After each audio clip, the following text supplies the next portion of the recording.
Welcome. In this video, I'll show you 2 ways to delete contacts in Messenger. Right? If you found this video helpful, please leave a like and subscribe to the channel for more such tutorials. Now, sometimes Messenger right here automatically imports names and numbers from your phone's contact list unless you stop it. To delete it, well, just go ahead over to the menu section right here and then go ahead and tap on Settings. Now tap on Account Center. All right. And then once you're in here, go ahead and tap on Your Information and Permissions.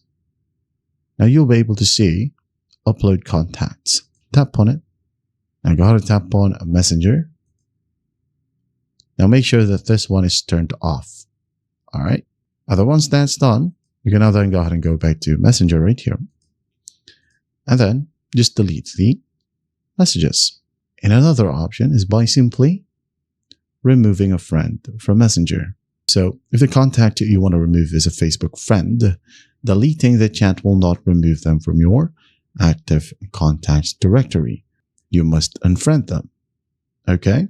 So to go ahead and unfriend, it's pretty easy. Just open up their profile, just like so. Tap on profile right here. And then you'll be able to see the friend button. Just tap on it.